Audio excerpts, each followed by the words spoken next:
Every day out there, businesses do need decisions. The government institutions, farmers out there, all relying on these decisions. But they ask themselves this question: how much should we produce? Should we hold on? Should we invest a little? But guess what? These are not just decisions. These are not just guesses. We are students from Makerere University Business School offering Bachelor of Business Statistics, Year 3, and we are going to take you through a topic called Decision Analysis under Production Statistics. My name is Naisusi Nicole Natharen, the moderator of today, and together with my team, we are going to take you through this topic to make it simpler and practical in understanding. Thank you. Allow me to call upon my members to introduce themselves. My name is Kwasibge Agustin, also a member, Group 6. Thank you, Nicole. Matthew Mwebe. My name is Dominic Alan. Thank you. My name is Nabil Hamis. Thank you. Thank you, Madam Moderator. It is Wandera House. My name is Agaba Rodin. Thank you. Thank you, Nicole. Moshekith Emmanuel. So I'm called Mbabazi Nixon. Thank you, Nicole. Our first speaker will dive into the topic. Thank you, Madam Moderator. I'm going to talk about decision analysis. So by definition, decision analysis is a systematic, quantitative, and visual approach to addressing and evaluating complex decisions. So by systematic, here you have to organize, you have to plan well. So when I say visual approach, this one involves using decision trees.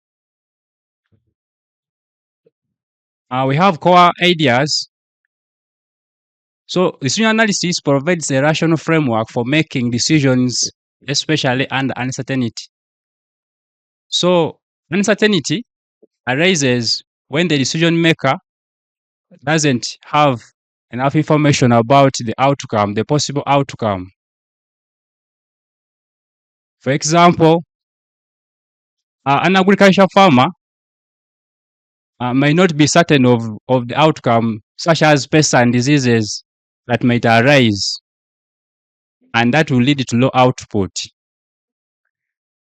So we have goals under decision analysis to analyze alternatives, assess potential outcomes, and consider associated uncertainties. Thank you. Thank you so much, Wandera, for that awesome introduction.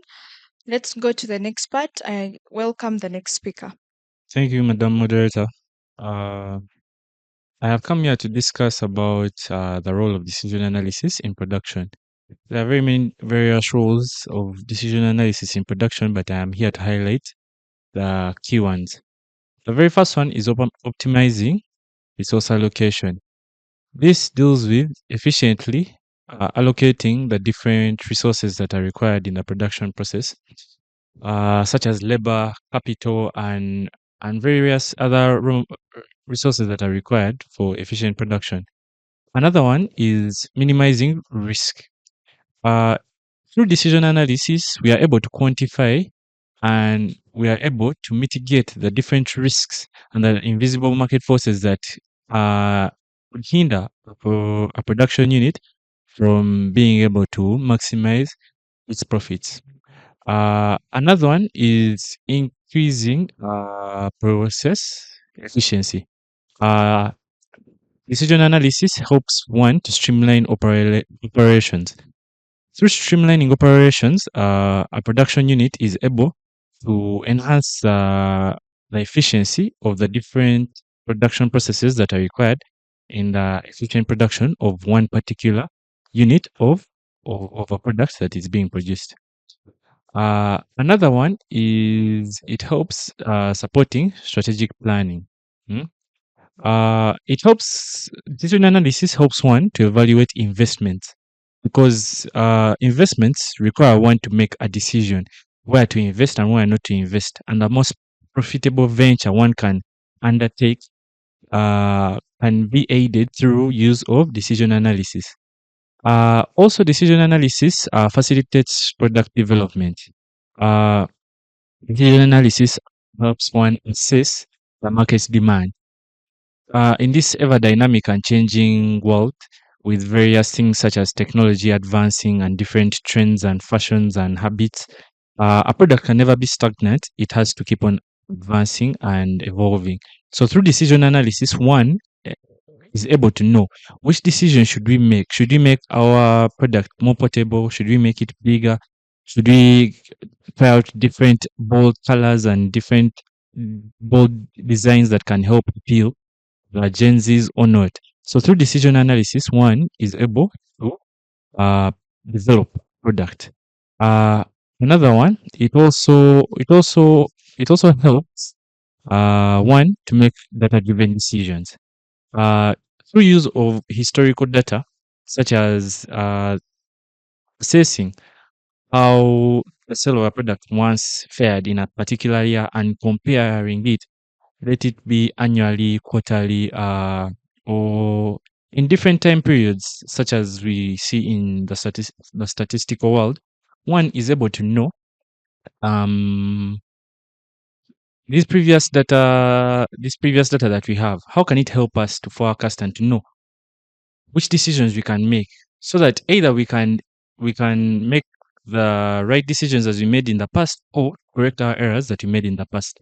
And through that, one is able to make the right decisions and maximize profit, and also the various objectives that a production unit has set out. Thank you so much. Thank you so much, Alan. So the roles of decision making are that important because we are not actually after wasting the resources, because we want to reduce those costs and maximize profits. Allow me call upon the next speaker to tell us more. Thank you, moderator.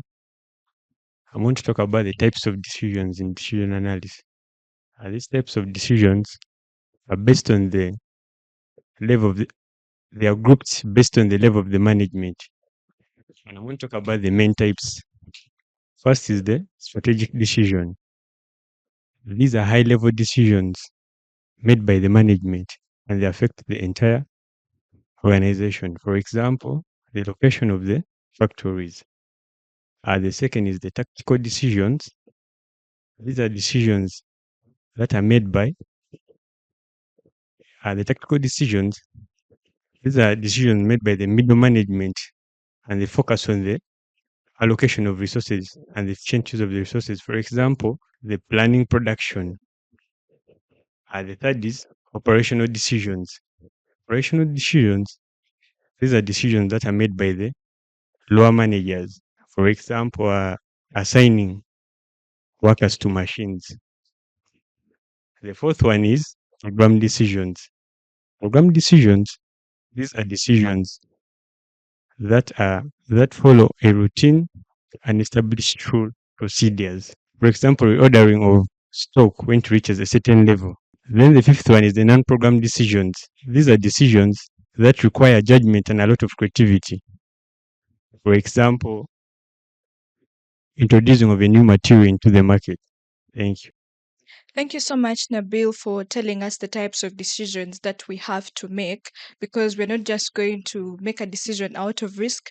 We have to know, are you going to involve the whole board? Are you only going to use the programmed decisions? So allow me call upon the next speaker to tell us more. Thank you, Nicole. So I'm discussing decision under uncertainty. Our decisions made under uncertainty are decisions that are made where the decision maker doesn't have enough information about what is taking place, but they have to make a decision. So, and to make those decisions, they're going to use intuition or scenario planning to make decisions for the factory, for the company, whatever it is. And in such possibilities is that the possibilities of the outcomes are not known. So you have to use different methods, calculations to give you those outputs or to give you a decision to make. And among those, we have maximum. This is an approach or calculation used by decision makers by getting the best alternative outcome by maximizing the max. When you maximize the max, the decision you take will be based on that outcome. We also have the max mini. This is a decision that will be made by the decision maker by taking the best alternative by maximizing the mini. of the outcome. Then you have the equal likely. This is basically where the decision maker makes a decision based on the highest average of the assumptions he has. Then you also have the minimax. The minimax basically deals with opportunity loss. So the decision maker has to calculate the minimax that whereby he will take the option that has the least opportunity loss. Thank you. Thank you so much, Matthew, for telling us more about decision making under uncertainty. I'm going to take you through decision making under certainty and decision making under risk.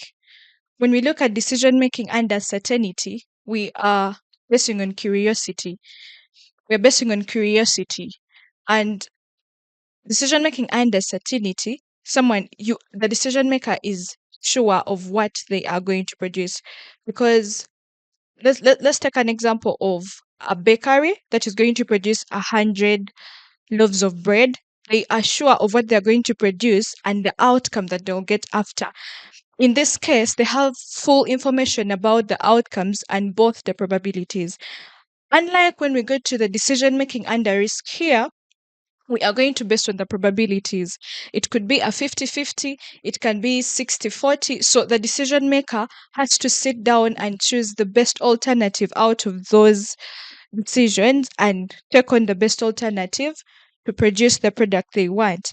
And in this case, for them to do so, they are going to use the expected monetary value to calculate what best alternative can suit best. Thank you for listening, and allow me call upon the next speaker to take us through. Thank you. Thank you, Madam Moderator. I'm going to talk about forecasting approaches. First of all, what is forecasting? Forecasting is predicting the future using past and present data. Under forecasting, we have two types. That is qualitative or judgmental approach and quantitative. What is qualitative or judgmental methods? These methods use little or no past data, and these methods rely on people's experiences, opinions, and intuitions rather than numbers. Under qualitative forecasting models, we have Delphi method, market research model, we have panel consensus model, we have visionary forecast model, and Salesforce composite. What is Delphi method? Delphi method is an iterative process involving a panel of experts to reach a consensus. Here on Delphi method, experts answer their questions to reach an agreement or consensus. Then market research model. Market research model evaluates products by interviewing potential customers. Here it's like going in the field and you ask customers about what customers want to buy or what they plan to buy in future. Then we talk about panel consensus model or expert opinion. This is the discussion among experts or employees from various levels to develop a forecast or to estimate the future demand. Then we talk about visionary forecast model. This is based on personal opinions, judgment, and insights of an experienced individual, often supported by data or analogies. Then Salesforce composite. Salesforce composite collects input from sales staff who have direct customer interaction to estimate future sales. Here, their estimates may be too optimistic or too pessimistic. Then allow me talk about quantitative methods. These quantitative methods, these are methods that use enough historical or past data. They utilize statistical and mathematical techniques, for example, regression and time series. Let's talk about the time series forecasting models. These time series forecasting models, they use data collected over time. For example, when we talk about the daily data, monthly data, yearly data. Under a time series forecasting models, we have straight line method, where straight line method assumes continuous growth rate. Then moving average model, it predicts the short-term trends using averages of past data. Then exponential smoothing model uses weighted averages, giving more weight to recent observations. Under exponential smoothing model, this uses a smoothing constant called alpha, where the new forecast will be equal to old forecast plus the smoothing constant, you open brackets, actual demand minus the old forecast. Then let me talk about the associative or causal models. The forecasted variable is interconnected with other variables. Here the most common model is regression analysis, and it creates a mathematical relationship between independent variables and dependent variables. Then simple linear regression examines correlation between one independent and one dependent variable. Multiple linear regression, it examines relationship between multiple independent variables and one dependent variable. A dependent variable can be demand, then independent variables can be price, advertising costs, and economic conditions. Thank you.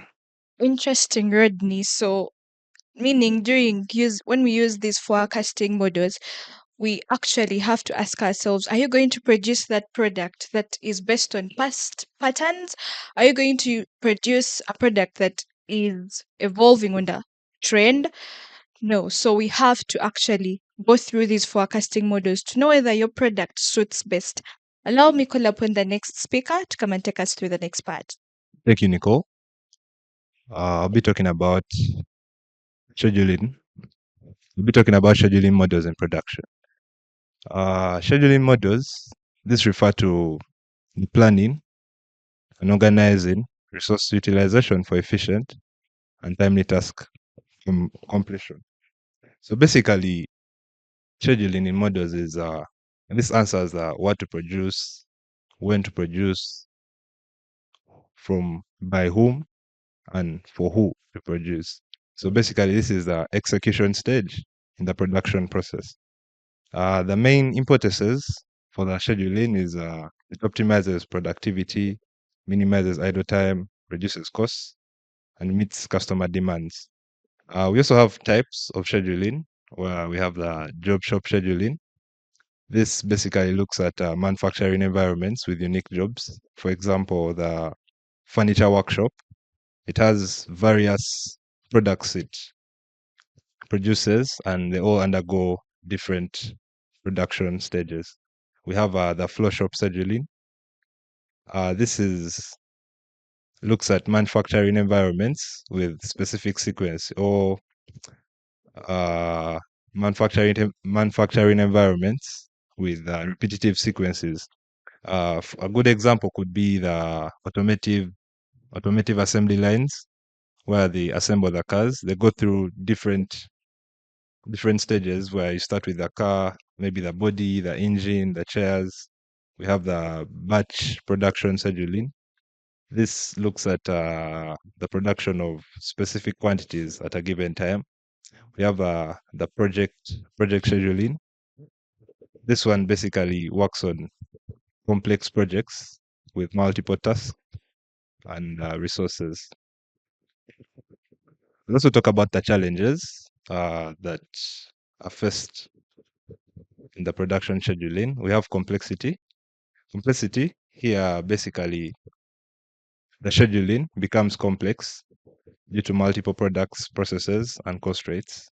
Then there's uncertainty. This is due to breakdowns, like machine breakdowns, capital shortages, demand changes that could disorganize the whole scheduling production process. We have the resource constraints. The resource constraints, this is basically limited machinery, limited labor skills, limited raw materials that could affect the production process. Then you also have the dynamic environments. This basically looks at the changes in demand and market environments that would also affect the production scheduling. I'll talk about the solutions. We have the advanced scheduling software. Basically, here you just have to implement the advanced software so that you can improve on the productivity. Then we have the lean manufacturing principles. Well, adopting to these principles helps improve on the productivity too. Then we have the visual scheduling boards, the Gantt charts, and the Kanban. This offer an overview to the whole production process, like you're able to see the future and be able to determine what to decide on. The effective inventory management, flexible manufacturing systems. We also have the cross-functional team collaboration, continuous improvement programs, capacity planning. We also have train and skill development. Yeah, thank you. Thank you so much, Moshe, for that. I believe we are now understanding the concept. You have told us not to just wake up out of the blue and produce a product because we think it can work. You have told us to know when to produce it, where to produce it, and most importantly, know the target market. So let's go on to the next presenter to tell us more. Thank you, Madam Moderator.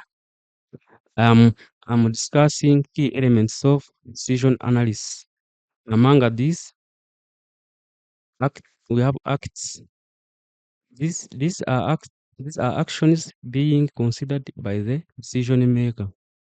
I can give an example of a farmer where he can choose plant beans or maize.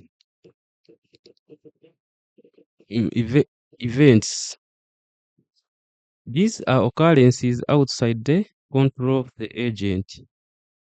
This can be options which are out of control. For example, fall of demand, heavy rainfall, which may lead to low harvests. Outcomes. These results of the combination of acts and events. Payoffs. These are values assigned to outcomes. This can be positive or negative. Decision tree. This is a graphical representation of decision problems, showing choices, outcomes, and probabilities. Under this decision tree, there are components which is structure, data, uncertainty, actual values. These values they can help you to make a decision according to estimation of values. Sensitivity analysis. This assesses how changes in inputs parameters affect the final decision. Here you can say limited resources, they can align with they can go with where the risk is low so that you minimize the little resources available. Thank you, madam. Thank you so much, Agostino. We've gotten to know that the key elements actually go hand in hand.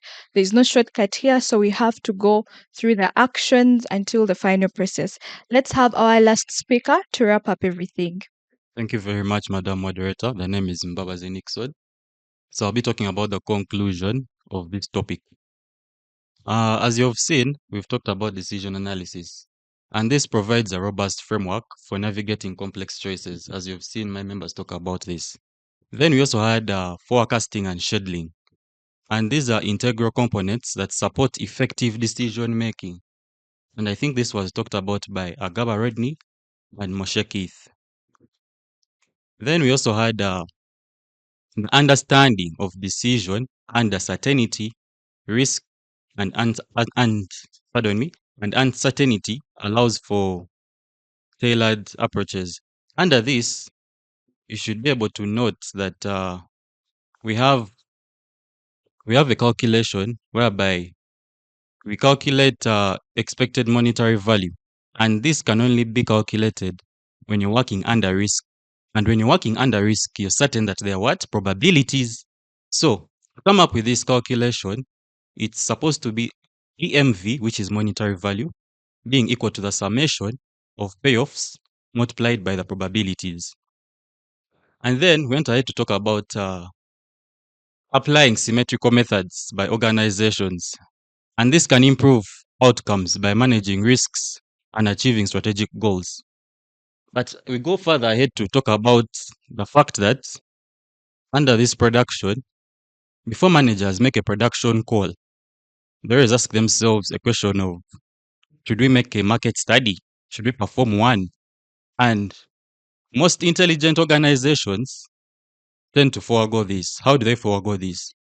We have a calculation of expected value of perfect information, which is summarized as EVPI. And most cases, under this calculation, you should note that it calculates the maximum amount you're willing to spend to remove all uncertainties. And how do you calculate this? The simple formula of EVPI, which is expected value of perfect information, is the difference between payoffs with perfect knowledge and the payoffs with current uncertainties. So in other words, here we speak about the payoffs under perfect knowledge and the payoffs under the current uncertainty. So you get that EVPI, you'll have to get the difference between the payoffs under perfect knowledge minus the payoffs under current uncertainties. Thank you so much. Thank you so much, Nixon. As we have all seen, decision analysis is really key because we all make decisions, be it at our families, at home, be it in those big organizations. Even your business needs decision analysis. Take your time, do that forecasting, go schedule. When you schedule, you have to know when to produce that product, how you're going to produce it, and even where are you going to produce it. So decision making and decision analysis is the key for your business to thrive through. This has been Group 6, Year 3, Bachelor of Business Statistics, Makerere University Business School. Thank you for watching us.